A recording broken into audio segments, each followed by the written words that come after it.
Hello everyone, welcome to my YouTube channel Student Zone. So dear students, आज मैं आपको एक कहानी बता रही हूँ। इस कहानी को आपने ध्यान से सुनना है। एक दिन एक व्यक्ति के पैर के अंगूठे में चोट लग गई और वह चिकित्सक के पास पहुँचा। चिकित्सक होता है बेटा डॉक्टर। एक दिन एक व्यक्ति मीन्स इंसान के पैर के अंगूठे में चोट लग गई और वह डॉक्टर के पास पहुंचा। जब डॉक्टर को दिखाया तो डॉक्टर ने जांच की मीन्स उसको देखा और कहा, भैया अंगूठा काटना पड़ेगा क्योंकि जहर फैल गया है। चोट लगने से क्या हुआ? जहर फैल गया। तो डॉक्टर ने क्या बोला कि आपका अंगूठा जो है वो अब काटना पड़ेगा। मरीज ने कहा, मरीज कौन था? वो व्यक्ति जिसके अंगूठे पे चोट लगी थी।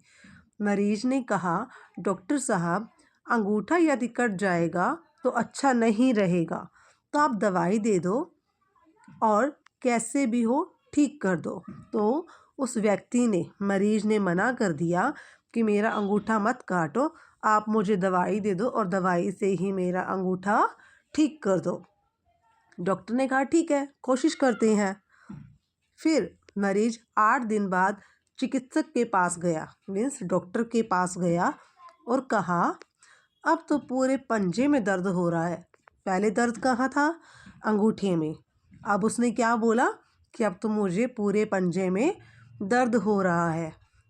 डॉक्टर ने फिर दोबारा उसको देखा, उसकी जांच की और कहा, भैया अब तो पूरे पंजे में जहर फैल गया है, पूरा पंजा काटना पड़ेगा, पूरा पंजा काटना पड़ेगा। पंजा मीन्स हमारी 5 उंगलियां, पैरों की 5 उंगलियां। पहले उसके अंगूठे में दर्द था, उसने उस टाइम पे डॉक्टर की बात नहीं सुनी, दवाई ले ली। उसके बाद जो जहर था वो 5 उंगलियों में फैल गया मीन्स 5 की 5 उंगलियों में वो दर्द आ गया, जहर फैल गया। ठीक है। उसके बाद क्या हुआ? तो मरीज ने क्या बोला, डॉक्टर साहब ऐसा करो, आप अंगूठा ही काट दो, पंजा रहने दो। मरीज 15 दिन वापस फिर डॉक्टर के पास आया तो घुटने तक दर्द हो गया। तो क्या हुआ? मरीज ने क्या बोला पहले कि अंगूठा नहीं काटना, फिर कहते कि मेरा पंजा नहीं काटना। अब जो दर्द था वो हम उसके घुटने तक आ गया था। ठीक है। डॉक्टर ने जांच की और कहा, भैया अब तो आधा पैर काटना पड़ेगा। मरीज ने कहा कि आप तो पंजा ही काट दो। पहले क्या था? अंगूठा नहीं काटना, अब तो पंजा काटने पे भी एग्री हो गया था। ठीक है। कुछ दिन बाद पता लगा कि उसे अपने जीवन से ही हाथ धोना पड़ गया। कुछ दिनों के बाद उसको पता लगा कि जो जहर था उसके पूरे शरीर में फैल गया और उसकी डेथ हो गई, वो मर गया। सारे शरीर में जहर फैल गया और सब नष्ट हो गया।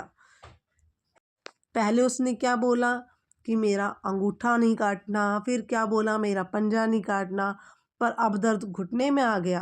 तो उसके बाद क्या हुआ कि उसकी डेथ ही हो गई क्योंकि सारे शरीर में जहर फैल गया था। एक छोटे से घाव पर ध्यान न देने से वह बढ़कर जानलेवा हो सकता है।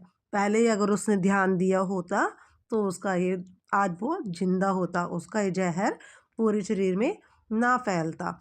इसी प्रकार मन की कषाय का मतलब होता है मनोविकार, हमारे मन के विचार। हमारे मन में जो अलग अलग तरह के विचार आते हैं जैसे क्रोध, गुस्सा, मान, माया, लोभ, हम लालच करते हैं, पैसों का लोभ करते हैं, गुस्सा आता है, हम किसी की रिस्पेक्ट नहीं करते, है ना। इन सब को कम समझकर उसकी उपेक्षा मत करें मीन्स उसकी आलोचना मत करें, उसकी बुराई मत करें। कषाय जहाँ उत्पन्न हो उसे वहीं शांत करने का प्रयास करो। कि हमारे मन में जो अलग अलग तरह के विचार आते हैं, गुस्सा आ गया उसको वहीं शांत कर दो, किसी की रिस्पेक्ट नहीं करनी उसको छोड़ दो, उस बात को वहीं छोड़ दो, लालच, लोभ, ये सब वहीं छोड़ दो, वहीं पे इसको शांत कर लो।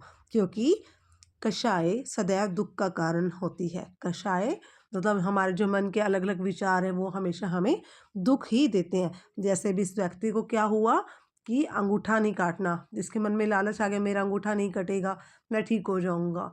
फिर इसका दर्द जो है फैल कर कहाँ हो गया, पंजे में आ गया, है ना। उसको लालच आ गया था, किस चीज़ का लालच आया था कि मैं तो दवाई से ही ठीक हो जाऊँगा, मुझे इतना पैसा लगाने की क्या ज़रूरत है। ऐसे ही उसका दर्द बेटा फैलते-फैलते क्या हुआ, पूरे शरीर में आ गया और उसका ज़हर फैल गया।